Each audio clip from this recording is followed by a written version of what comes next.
لله الذي أنزل الفرقان والصلاة والسلام على نبي الرحمن وعلى آله وصحبه ما دام القمران أما بعد فأعوذ بالله من الشيطان الرجيم بسم الله الرحمن الرحيم وكذلك أعثرنا عليهم ليعلموا أن وعد الله حق وأن الساعة لا ريب فيها إذ يتنازعون بينهم أمرهم فقالوا بنوا عليهم بنيانا ربهم أعلم بهم قال الذين غلبوا على أمرهم لنتخذن عليهم مسجدا صدق اللہ مولانا العظیم۔ حاضرین محفل اور معزز خواتین، السلام علیکم ورحمۃ اللہ وبرکاتہ۔ اللہ رب العزت جل وعلا کی ہم پر بے پناہ مہربانی ہے کہ اس نے ہمیں آقائے نامدار احمد مختار مدنی تاجدار دونوں جہاں کے سردار حضرت محمد مصطفیٰ رسول خدا صلی اللہ تعالی علیہ وآلہ وسلم کی بابرکت امت میں پیدا فرمایا۔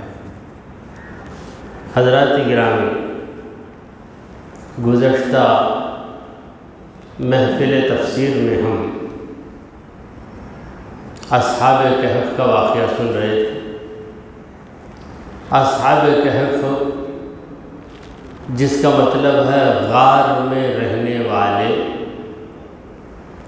یہ وہ مبارک لوگ تھے جو ظالم بادشاہ کے فتنے سے ڈر کر نکل پڑے اور غار میں جا کر آرام کیا۔ ایک لمبی مدت گزر گئی، 3 صدیاں گزر گئی۔ پھر اس کے بعد ان کی آنکھ کھلی تو انہوں نے سوچا کہ ہم کچھ زیادہ دیر سو گئے ہیں، آدھا دن یا 1 دن مکمل سو گئے۔ پھر بھوک کی سختی کی وجہ سے انہوں نے طے کیا کہ بازار میں جا کر کچھ خرید لینا چاہیے۔ تو ایک شخص کو انہوں نے کہا کہ تم چپکے سے جاؤ آواز کیے بغیر اور اچھا کھانا جو بالکل پاک یعنی حلال وہ کھانا لے آؤ۔ تو وہ شخص گیا، جا کر اس نے جب سکہ پیش کیا تو دکاندار نے کہا کہ یہ تمہارے پاس کیسے محفوظ ہے؟ صدیاں گزر گئی، اب لوگ اس سکے کے بارے میں بات تو کر رہے ہیں، سکہ کسی کے ہاتھ میں نہیں، تمہارے پاس یہ کیسے آ گیا؟ پھر بات چیت بڑھ گئی، لہجہ الگ ہے ان کا، یہ پرانے لوگ۔ بہرحال اس نے بتا ہی دیا۔ جب سب نے مل کے پکڑ کر پوچھنا شروع کیا تو اس نے بتا دیا کہ غار میں لوگ چھپے ہوئے ہیں، اور اسے اندازہ ہو گیا کہ اب بستی کے حالات بالکل بہتر ہو گئے، کیونکہ پہلے جو بادشاہ تھا ظالم وہ دقیانوس تھا، اب جو بادشاہ ہے اس کا نام ہے بیدروس بادشاہ، بڑا انصاف والا، اللہ کو ماننے والا، عیسیٰ علیہ السلام کے دین کے مطابق زندگی گزارنے والا۔ تو جب دیکھا کہ امن ہو گیا ہے، ڈرنے کی کوئی بات نہیں، تو صاحب نے بتا دیا کہ میں اور میرے ساتھی وہاں پر ہیں۔ تو لوگ چلے، دیکھا تو لوگوں کو یقین آ گیا کہ واقعی یہ اسی زمانے کے لوگ۔ پروردگار کہتا ہے وَكَذَلِكَ أَعْثَرْنَا عَلَيْهِ، اسی طرح ہم نے لوگوں کو بتا ہی دیا، اصحاب کہف کے بارے میں بتا دیا۔ لوگ آئے، دیکھے، بات چیت ہوئی، وجہ پوچھی گئی کہ تم لوگ غار کے اندر کیوں آ کر بیٹھ گئے؟ اب لوگوں نے بتایا کہ ہم غار میں اس لیے آ گئے کہ ہمیں دقیانوس کے فتنے کا بڑا ڈر تھا، یہاں سکون کی جگہ ہے، مگر ہمارے رب کا کرشمہ دیکھیے کہ ہمارے مہربان رب نے ہم کو 300 برس سلا دیا، سبحان اللہ سبحان اللہ، اور ہم کروٹ بدلتے رہے، رب ہماری مدد کرتا رہا، سورج کی دھوپ سے خدا نے ہمیں بچایا، بارش سے ہمیں بچایا۔ غار ایک ایسی محفوظ جگہ بن گئی کہ بڑے سے بڑے قلعے میں بھی وہ حفاظت نہیں جو اس غار کے اندر ہماری ہوئی۔ پروردگار کہتا ہے کہ ہم نے بتا دیا لوگوں کو۔ کیوں بتایا؟ لِيَعْلَمُوا، تاکہ لوگ جان لیں ان وعد اللہ حق، کہ اللہ کا وعدہ سچا ہے۔ اصحاب کہف کو دیکھ کر لوگوں کو یقین آ جائے گا کہ اللہ جو وعدہ کرتا ہے کہ مرنے کے بعد زندہ کروں گا، مرنے کے بعد زندہ کروں گا، یہ وعدہ بالکل سچا وعدہ ہے۔ وَأَنَّ السَّاعَةَ لَا رَيْبَ فِيهَا، قیامت آ کر ہی رہے گی، اس میں کوئی شک نہیں ہے۔ یہ بات لوگوں کو معلوم ہو جائے تو لوگوں کو پتہ چل ہی گیا، تو لوگ بڑی قدر کرنے لگے اصحاب کہف کی، یہاں تک کہ بادشاہ بھی بڑی قدر کرنے لگا۔ تو جن کی حالت یہ تھی کہ اپنی جان بچانے کے لیے غار میں گئے، 300 برس کے بعد نکلے تو حالات اتنے بدل گئے کہ وہ شرک پر مجبور کرنے والا بادشاہ مر کر اس کا نام و نشان نہیں رہا۔ اب جو بادشاہ ہے یہ عیسائیت کا علم بردار، عیسیٰ علیہ السلام کے نقش قدم پر چلنے والا، تو اہل کہف کی بڑی قدر کرنے لگا۔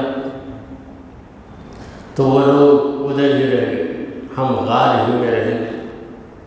بالآخر غار میں ان لوگوں کی وفات ہو گئی، اور ان لوگوں نے کہا کہ چلو ہم پھر سے آرام کرتے ہیں۔ تو سب آرام کرنے لگے، لیٹ گئے، بالکل بے ہوش ہو گئے۔ اب کیا کیا جائے؟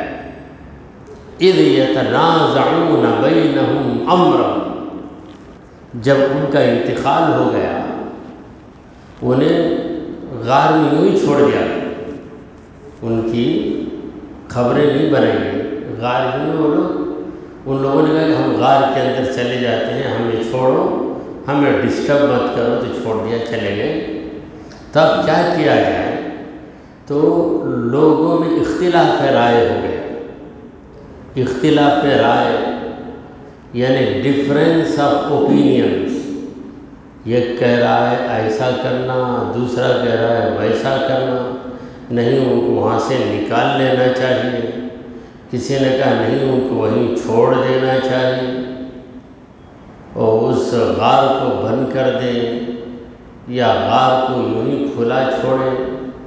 فقالوا، تو بہت دیر تک بات چیت کرنے کے بعد ان لوگوں نے کہا ابنوا علیہم بنیانا، ان کے اوپر ایک عمارت بنا دو، بہت بڑا گنبد بنا دو، بہت خوشنما عمارت بناؤ تاکہ ان کی عظمت برقرار رہے۔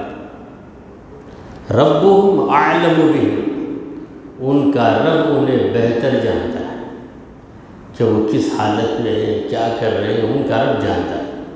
قال الذین غلبوا علی امرہم، جو لوگ ان کے معاملے میں غالب آئے، یعنی جن کو اصحاب کہف کے حاصل کرنے اور ان کی خدمت کرنے کا موقع مل گیا، یعنی بادشاہ بیدروس اور اس کے ساتھیوں نے کہا لَنَتَّخِذَنَّ عَلَيْهِمْ مَسْجِدًا، ہم ان کے اوپر ایک مسجد کو بنائیں گے، ضرور بنا کریں، یعنی جہاں اصحاب کہف آرام کر رہے ہیں اس غار کے قریب ہم ایک مسجد بنائیں گے، کیونکہ جو بھی ان کی زیارت کے لیے آئے مسجد میں نماز ادا کر کے جائے۔ اولیاء کرام کے مزارات کے پاس مسجدیں ہوتی ہیں، اگر مسجدیں نہ ہوں گی تو نمازیوں کو بڑی تکلیف ہوگی، تو اولیاء کے مزارات کے پاس مسجدیں جو ہمیں نظر آتی ہیں، یہ اس بات کا ثبوت ہے کہ ولی کی زیارت کرنے والا ضرور خدا کی عبادت کرنے والا ہوتا ہے۔ ولی کے دربار میں جاتا ہے تو زیارت کرتا ہے، خدا کے دربار میں آتا ہے تو عبادت کرتا ہے، دونوں ملی جلی۔ آپ اجمیر شریف جائیے، مزار بھی ہے، مسجد بھی ہے۔ آپ گلبرگہ جائیے، مزار بھی ہے، مسجد بھی ہے۔ آپ نظام الدین اولیاء کے مزار پہ جائیے، مزار بھی ہے، مسجد بھی ہے۔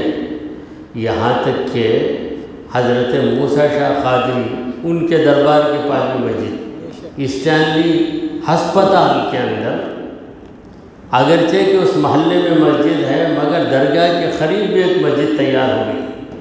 کیوں؟ جو زائر ہوتا ہے وہ نمازی ہوتا ہے۔ اگر کوئی صرف نمازی ہے، زیارت نہیں کر رہا ہے تو زیارت کے فیض سے وہ محروم ہو رہا ہے۔ اگر کوئی صرف زیارت کر رہا ہے، نماز نہیں پڑھ رہا ہے تو زیارت کر کے صاحب قبر کو ناراض کر رہا ہے، کیونکہ اللہ کے اولیاء نمازی سے راضی ہے، بے نمازی سے راضی نہیں۔ تو جتنے درباروں میں آپ جائیں گے، جتنا دربار بڑا ہوگا اس کے برابر یا اس سے بھی بڑی مسجد وہاں پہ نظر آئے گی۔ تو یہ اہل کہف جو ہے، اصحاب کہف، یہ اولیاء کرام، اللہ کے اولیاء، اللہ کے مقبول بندے، اپنے دین کو بچانے کے لیے نہ اپنی جان کی پرواہ کی، نہ بھوک کی پرواہ، نہ پیاس کی پرواہ، کیا ہوگا جو بھی ہو جائے، ہم اندر رہیں گے، موت آئے تو آ جائے مگر ایمان پر ہمیں موت آئے، یہ فیصلہ لے کر گئے۔ اب سیقولون، انہوں نے مسجد تو بنا لی بطور یادگار، اور یہ بات بھی آپ محسوس کر سکتے ہیں کہ ولی کے دربار کے پاس جو مسجد رہتی ہے، اس مسجد میں ایک ایسا سکون ملتا ہے جو سکون اس مسجد میں نہیں ملتا جو اولیاء کے دربار کے بغیر ہے۔ ایسے تو ہر مسجد میں سکون ملنا ہی چاہیے، مگر ولی کا مزار ہونے کی وجہ سے وہاں پر جو رحمتیں نازل ہوتی ہیں اس کا اثر آپ محسوس کر سکتے ہیں۔ تو آپ کسی بھی بزرگ کی زیارت کے لیے جائیے، زیارت کر کے وہاں پر جو مسجد ہے وہاں نماز ادا کر کے کچھ دیر بیٹھ جائیے تو مسجد میں بیٹھے بیٹھے آپ عبادت بھی کرتے ہیں، وہاں بیٹھ کر اس بزرگ کو ایصال ثواب کرتے ہوئے زیارت بھی کرتے ہیں، دونوں چیزیں حاصل ہو جاتی ہیں۔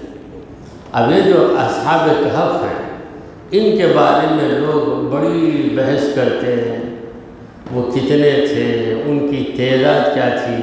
وَيَقُولُونَ، لوگ کہہ رہے ہیں، خصوصاً عیسیٰ علیہ السلام کے ماننے والے عیسائی، مگر عیسیٰ علیہ السلام کو مانتے تو ہیں مگر جو بنیادی چیز عیسیٰ علیہ السلام نے سکھائی اس سے دور ہو گئے، یعنی توحید، اللہ ایک ہے، اس کا کوئی بیٹا نہیں، بیٹی نہیں، باپ نہیں، بھائی نہیں، اللہ تمام رشتوں ناتوں سے پاک ہے۔ اس عقیدے کو انہوں نے فراموش کر دیا، اور عیسیٰ علیہ السلام کو اللہ کا بیٹا ماننے لگے۔ تو یہ عیسائی کہتے ہیں خمسۃ، وہ صرف 5 آدمی تھے۔ اصحاب کہف کتنے تھے؟ 5۔ یہ کس کا قول ہے؟ لوگوں کی بات ہے۔ سادسہم کلبہم، ان میں کا چھٹا جو ہے کلبہم، ان کا کتا۔ سیقولون ثلاثۃ رابعہم کلبہم، وہ لوگ کہیں گے کہ اصحاب کہف 3 ورابعہم کلبہم، چوتھا ان کا کتا۔ یہ قول، اصحاب کہف 3، چاروں کتا، یعنی کتے کو بھی اہمیت حاصل ہے، کیونکہ ہے تو کتا مگر کس کا کتا؟ اصحاب کہف کا کتا۔ دنیا میں کسی گورنر کا کتا ہوا کرے، کسی جج کا کتا ہوا کرے، کسی مالدار کا کتا ہوا کرے، اس کی کوئی حیثیت نہیں ہے، اللہ والوں کے ساتھ لگا ہوا کتا۔ اسی لیے اللہ نے بھی خصوصی طور پر اس کا ذکر کیا، کلبہم سیقولون ثلاثۃ، لوگ کہتے ہیں کہ اصحاب کہف 3 تھے، رابعہم کلبہم، چوتھا ان کا کتا۔ تو جملہ 4، کتے کو بھی انہوں نے شامل کیا۔ تجھ سے در، در سے ہے زر، سک سے ہے مجھ کو نسبت۔ اعلیٰ حضرت فاضل بریلوی فرماتے ہیں تجھ سے در، یعنی یا رسول اللہ آپ سے دروازے کو نسبت ہے۔ تجھ سے در، در سے ہے سگ، دروازے سے کتے کو نسبت ہے۔ سگ سے ہے مجھ کو نسبت، اس کتے سے میرا تعلق ہے۔ تجھ سے در، در سے ہے سگ، سگ سے ہے مجھ کو نسبت، میری گردن میں بھی ہے دور کا پٹکا تیرا۔ واہ کیا جود و کرم اے شہ بطحا تیرا، نہیں سنتا ہی نہیں مانگنے والا تیرا۔ فرش والے تیری شوکت کا علو کیا جانے، خسروا عرش پہ اڑتا ہے پھریرا تیرا۔ پھریرا کا معنی کیا ہے؟ جھنڈا۔ خسروا عرش پہ اڑتا ہے پھریرا تیرا۔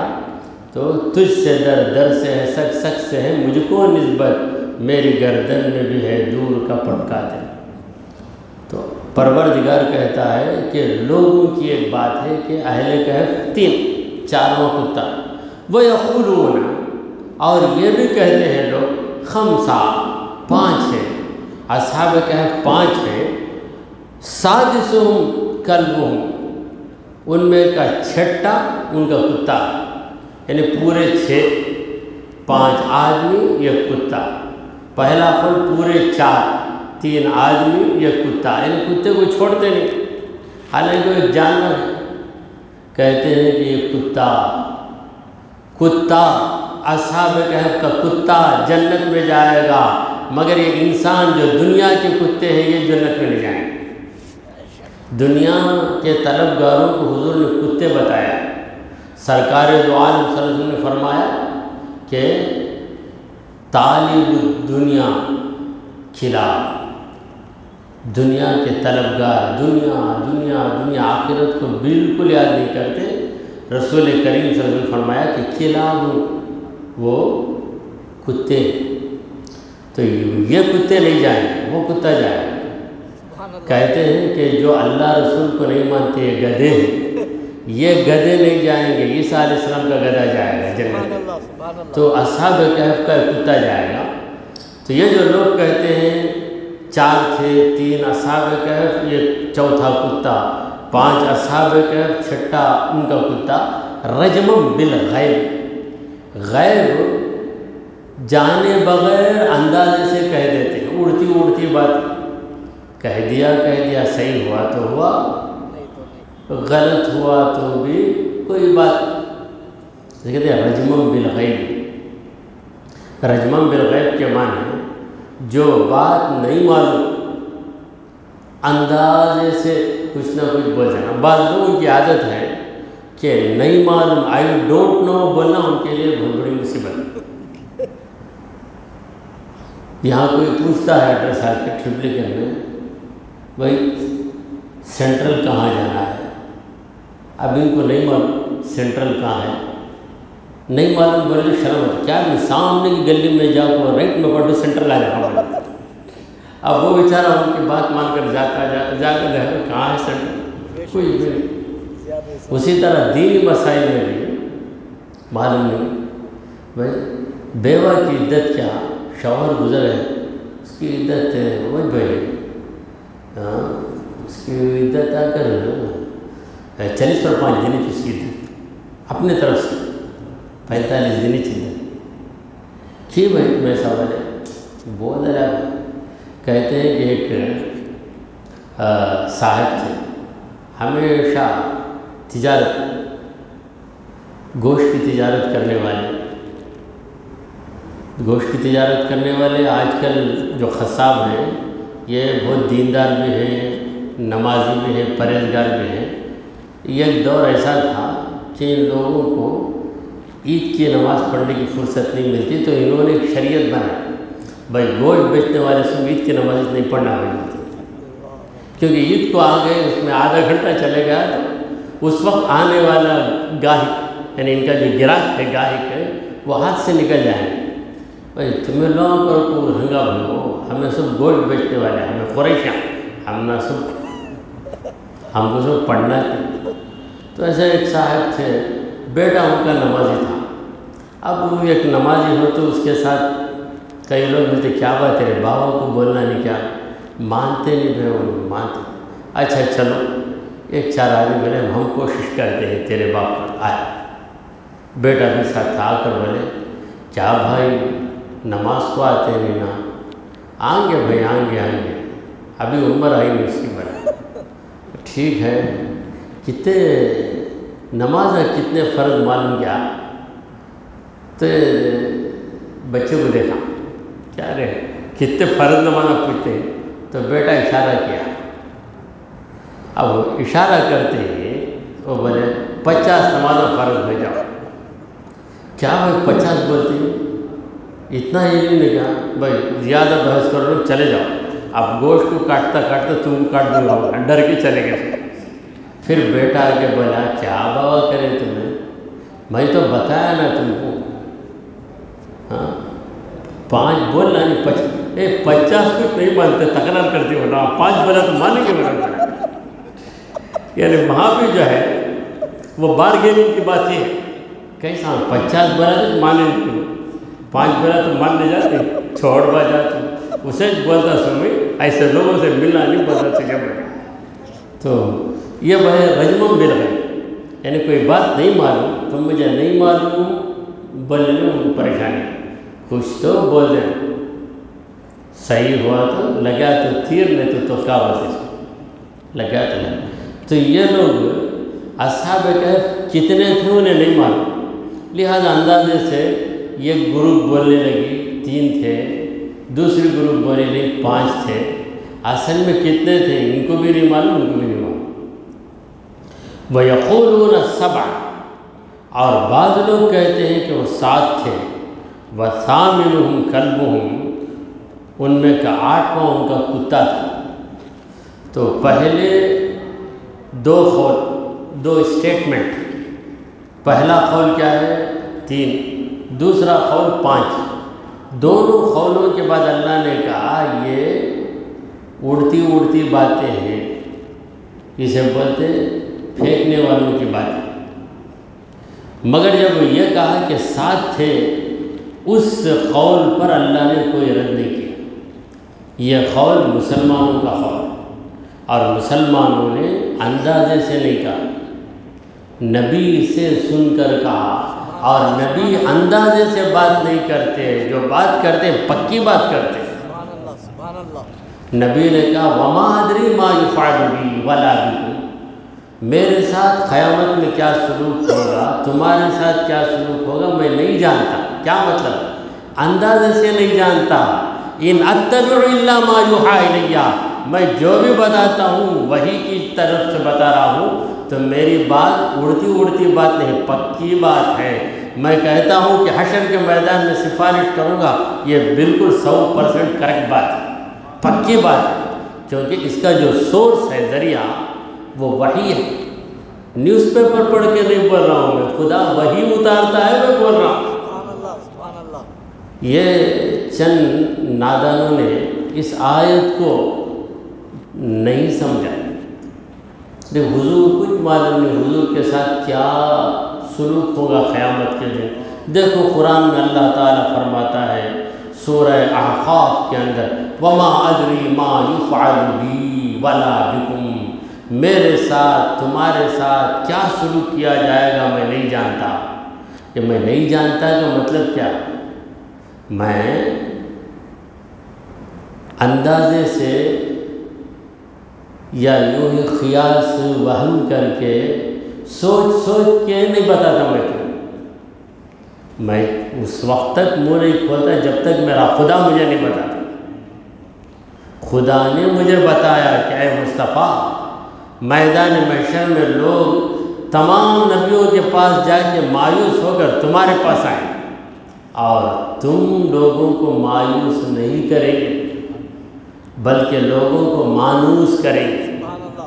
مایوس نہیں کریں گے، مانوس کریں گے، سجدے میں گر کے رب کو اتنا منائیں گے کہ آخر تمہارا رب تمہاری بات مان ہی لے گا، پھر شفاعت کا دروازہ کھل جائے گا۔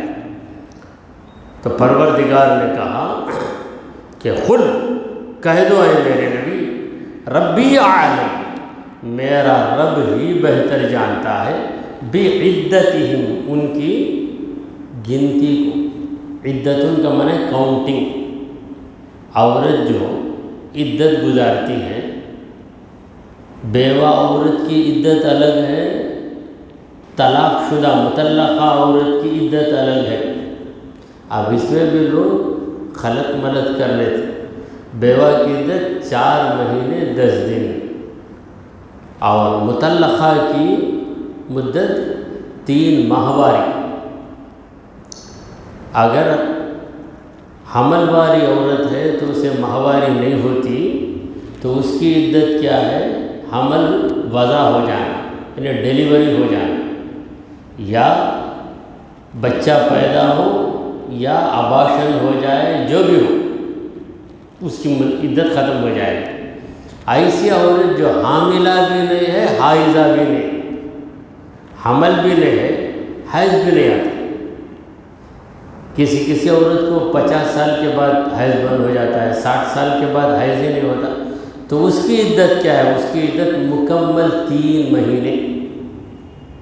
واللائی یئسن من المحیض، قرآن کہتا ہے جو عورتیں حیض ہی سے مایوس ہو گئی، یعنی حیض آنے کی عمر ختم ہو گئی، بوڑھی ہو گئی یا کمزور ہو گئی، اس عورت کو اس کا شوہر طلاق دے دیا تو وہ اس کی عدت کیا ہے؟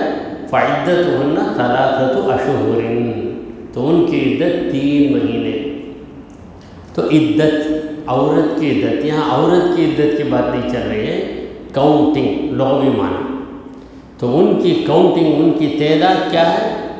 یہ میرا رب جانتا ہے۔ ما یعلمہم، ان کو نہیں جانتے، الا قلیل، مگر بہت کم لوگ جانتے۔ اصحاب کہف کی گنتی کیا ہے، ان کی حقیقت کیا ہے، اب وہ کس حالت میں ہے، یہ کوئی نہیں جانتا، مگر چند لوگ تو جانتے ہیں۔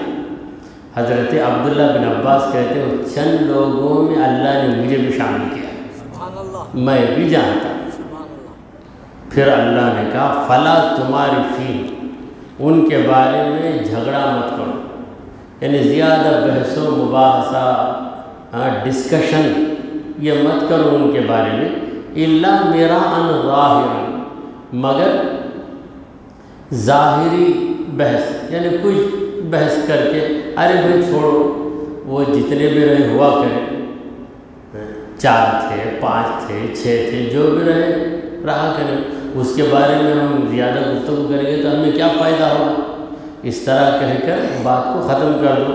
وَلَا تَسْتَفْتِ فِيهِمْ مِنْهُمْ أَحَدًا، اور اے میرے نبی اہل کہف کے بارے میں آپ نصرانیوں سے کچھ بھی مت پوچھیں، کیونکہ وہ لوگ غلط بات ہی بتائیں گے، صحیح بات نہیں بتائیں گے۔ ایک تو صحیح بات انہیں معلوم ہی نہیں، اگر معلوم بھی ہو جائے تو صحیح بات نہیں بتائیں گے۔ اگر صحیح بات بتانا یہودیوں کی عادت ہوتی، صحیح بات بتانا نصرانیوں کی بات ہوتی تو محمد مصطفیٰ کی نبوت کی بات بتا دیتے۔ یہ بالکل صحیح بات ہے، ان کی کتابوں میں ہے، مگر صحیح بولنا ان کے مزاج میں نہیں۔ تو سورہ کہف کا تیسرا رکوع ختم ہوا تو تفسیر قرآن کے بعد احادیث طیبات، چند حدیثیں آپ کے سامنے عرض کیے دیتے ہیں۔ اللہ کے پیارے نبی محمد عربی صلی اللہ تعالی علیہ وآلہ وسلم نے فرمایا کہ افضل العبادت الفقہ، افضل عبادت کیا ہے؟ وہ ہے فقہ۔ وافضل الدین الورع، اور افضل یعنی بڑے درجے کا دین کیا ہے؟ الورع۔ اب فقہ کیا ہے، ورع کیا ہے، یہ جان لیں، یہ جان لیں گے تو آپ کو معلوم ہو جائے گا کہ عبادت میں بڑے درجے کی عبادت، سپر عبادت کون سی ہے، اور دین میں سپر دین، بڑے درجے کا دین کس کا ہے۔ فقہ کا معنی ہے دین کی سمجھ، فقہ اردو میں اسے فقہ کہتے ہیں، صحیح لفظ تو فقہ ہے، فقہ حنفی، فقہ شافعی، فقہ، مگر ہماری عادت ہو گئی قاف کو زبر لگا کر پڑھنے کی، اس لیے ہم فقہ پڑھ دیتے ہیں، حنفی فقہ، شافعی فقہ۔ تو یہ فقہ، مسائل کو جان کر عبادت کرو تو تمہاری عبادت بہترین عبادت ہے، مسائل کو جانے بغیر عبادت کرو تو تمہاری عبادت کم درجے کی عبادت ہے، کیونکہ مسائل کو جان کر عبادت کریں گے آپ تو یہ صحیح عبادت کریں گے، 2 رکعت بھی نماز پڑھیں گے تو صحیح نماز پڑھیں گے، مسائل کو جانے بغیر 100 رکعت بھی پڑھیں گے تو درست نہیں پڑھیں گے، لہذا 100 رکعت پڑھ کر بھی آپ ثواب سے خالی۔ سرکار دو عالم صلی اللہ علیہ وسلم کی بات میں کتنی حکمت ہے، کیسی دانائی ہے، کیسی دانش مندی ہے، دیکھیے کہ مسائل کو جان۔ تو آج بہت سے لوگ فضائل کی بات کرتے ہیں، پڑھتے ہیں فضائل کی کتاب، فضائل اعمال پڑھتے ہیں، صرف فضائل جان لینے سے کام نہیں چلتا، مسائل کا جاننا ضروری ہے۔ تو اسی لیے حضور اکرم صلی اللہ علیہ وسلم نے فرمایا کہ افضل العبادت الفقہ، عبادت میں افضل عبادت یہ ہے کہ تم مسائل کو جانو۔ مسئلہ اگر آپ کو معلوم ہے، وضو کر کے اٹھے، ہوا خارج ہو گئی، ہوا نکل گئی، مسئلہ معلوم ہے، وضو ٹوٹ جاتا تو آپ فوراً وضو کریں گے، مسئلہ ہی نہیں معلوم تو یوں ہی آ کے نماز پڑھ لے گا۔ اگر کوئی پوچھ بھی لیا، کیوں بھائی آپ اٹھے تو شاید باؤ سرک گیا آپ کا، ہوا نکل، پھر کیا ضرورت ہوا نکلی تو وضو کرنے کی، پیشاب کو کہتے تھا کرنا سو، ان کو مسئلہ نہیں معلوم۔ کہتے ہیں ایک حافظ صاحب تھے جن کو مسئلے نہیں معلوم، حافظ بن گئے، پورا قرآن یاد ہو گیا، مسئلہ نہیں معلوم۔ یہ ایک دن تراویح کی نماز میں کوئی غلطی نہیں، سجدہ سہو کر دی۔ کیوں سجدہ سہو کرے؟ سارے مصلیوں کو پریشانی، پہلی رکعت پڑھے، دوسری رکعت پڑھے، دوسری رکعت میں سلام پھیرتی سجدہ کرتی، سب لوگ کیا غلطی ہو گئی معلوم نہیں، شاید اتحیات میں بیٹھ کر سورہ فاتحہ پڑھ دی ہے، وہ غلطی کی وجہ سے کیا ہو گیا۔ لوگ تھے، دوسرے دن امام صاحب، مسجد کے امام صاحب جو عالم تھے، حافظ نہیں تھے، مسائل معلوم تھے، قرآن، ہر عالم کو قرآن کچھ نہ کچھ حفظ ہوتا ہے، حافظ غلط پڑھے گا تو عالم جان لیتا ہے غلط پڑھتا ہے، خود نہیں پڑھ سکتا، جیسے بعض لوگ انگریزی بول نہیں سکتے مگر دوسرا بولا تو سمجھ لیتے، ویسا عالم دوسرا پڑھا تو سمجھ لیتے، خود پڑھ نہیں سکتے۔ تو دوسرے دن کمرے میں جا کے حافظ صاحب، یا آپ پہلی 2 رکعت میں، دوسری رکعت کے بعد آپ سجدہ کیوں کریں؟ ہاں بھائی وہ سب بولنا کیا تم؟ نہیں پوچھتا ہوں کیا بھائی پہلی رکعت میں سجدے ہو گیا کیا؟ ہوا نکل گئی مجھے، ہوا نکل گئی۔ اب میں سوچا ہوا نکل گئی نہیں، اس سے میں سجدے شروع کر لیا۔ بھائی جب ہوا نکل گئی تو تمہارا وضو چلے گیا۔ اب وضو چلے گیا تو نماز اس نہیں ہوئی نا، تو باقی 18 رکعتیں ہم پڑھے گا، پورے 20 رکعتیں بھی گئے ہمارے۔ دوسری رکعت میں یہ کرشمہ تم نے دکھایا، یہ مطلب کیا ایسا ہے کیا مسئلہ؟ اچھا بھائی چلو اٹھا کر مسائل کی طرف دیکھو۔ اگر کسی کو ہوا نکل جائے، ڈکار میں بھی ہوا نکلتی ہے، وہ ہوا نہیں ہے، پیچھے کے راستے سے ہوا نکل جائے، اس میں لکھ کر ہے نا، ہے کہ میں پڑھا اتنے دن اب تک، میں ایسا کتنے دنوں سے کرتا ہوں معلوم کیا، تو ایسی پریشانی ہے۔ تو مسائل معلوم نہ ہو تو عبادت صحیح طریقے سے انجام نہیں دے سکتے۔ اسی لیے پیارے آقا صلی اللہ علیہ وسلم نے فرمایا کہ افضل العبادت الفقہ، عبادت میں افضل عبادت یہ ہے کہ تمہیں عبادت کا طریقہ، عبادت کا قانون، عبادت کے احکام اور عبادت کے مسائل معلوم ہو جائے۔ تو نالج ہونا، اس کے بعد کوئی کام کرنا، نالج کے بغیر کریں گے تو ایک صاحب بولے اپلیکیشن فل اپ کرتا ہوں، سب کرتا ہوں، نہیں بولنے ان کو پسند، سیدھا نیم ہے اس کی جگہ ایڈریس لکھ ڈالے، ایڈریس کی جگہ نام لکھ دیے۔ کیا بھائی نام کی جگہ ہاں نام رہا تو کیا کرنا اس کو ہے سچ ہے، ایڈریس چلتا بھائی لکھ سکتے بھائی، ویسا لکھا تو اپلیکیشن ریجیکٹ ہو جائے گا بھائی، ان کو اتنی بھی نالج نہیں، مگر لکھنے آتا۔ تو ہر چیز کے اندر کوئی بھی کام آپ کریں گے، یہاں تک کہ آپ اس باورچی کو بلاتے ہیں جسے نالج کہ 10 کلو بریانی کو کتنا ادرک ڈالنا چاہیے، کتنی پیاز ڈالنا چاہیے، نالج ہے تو اسے بلائیں۔ نالج کے بارے کیا کہ پکایا بھائی پیٹ کو کھاؤ تمہیں بنا، تو عبادت کرنا اسی میں منع ہے۔ اور دین میں افضل دین کیا ہے؟ میں بڑا دین میں پکا بھائی، دین والا آدمی بھائی، دیندار آدمی، تو اصل دین کیا ہے؟ الورع، ورع کا معنی ہے بچنا، احتیاط کرنا۔ عمل زیادہ سے زیادہ کر رہا ہے مگر حرام طریقے سے کما رہا ہے، تو خود کو برائی سے بچانا یہ دین کا بڑا اہم حصہ ہے۔ عبادتوں میں لگانا یہ بھی دین ہے، نیکی کرنا یہ بھی دین ہے، اس سے بڑھ کر برائی سے بچنا، ماں باپ کی عزت کرنا، ماں باپ کو کھلانا پلانا یہ بھی نیکی ہے، مگر ماں باپ کو جھڑکی دیے بغیر رہنا اس سے بڑی عبادت ہے، اس سے بڑا عمل ہے۔ ایک شخص سرکار دو عالم صلی اللہ علیہ وسلم کے پاس آ کر کہا ارید ان نکون اعبد الناس، حضور میری خواہش ہے، کیا خواہش؟ دنیا میں جتنے بھی عبادت کرنے والے ہیں پوری دنیا میں سب سے بڑا عبادت گزار میں بن جاؤں، یہ میری خواہش ہے۔ آج اگر کسی مولانا کے پاس کوئی پوچھے، ہمارے پاس بھی پوچھے تو بڑے بھائی پوری دنیا کے لوگوں کی عبادت، اس میں تیری عبادت بڑھ کر رہنا، یہ کون بتا سکتا؟ مگر نبی کریم صلی اللہ علیہ وسلم کے پاس کیسا ٹیڑھا سوال کرنے والا میں ہے، سوال ٹیڑھا کرے گا، حضور سے سیدھا جواب دے گا۔ سرکار دو عالم صلی اللہ علیہ وسلم نے کہا اتق المحارم تکن اعبد الناس، حرام کاموں سے بچ تو دنیا کا بڑا عبادت گزار بن جائے گا۔ ادھر حرام کرتا پھر ادھر نہ عبادت بھی کرتا۔ ایک شخص گھاس چرا، فجر کی نماز پڑھ کے جا کے گھاس چراتا ہے، لوگوں نے کہا کیوں بھائی گھاس چراتا ہے؟ نماز پڑھو اللہ کے واسطے، گھاس چراتا ہوں بیل کے واسطے کرتا۔ تو ادھر نیکی بھی کرتا ادھر حرام بھی کرتا، تو کوئی فائدہ نہیں۔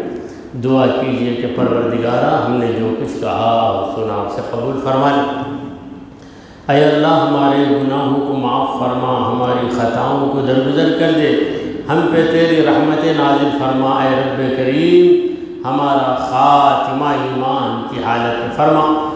وصلی اللہ تعالی علی خیر خلقہ سیدنا وحبیبنا مولانا محمد وعلی آلہ واصحابہ اجمعین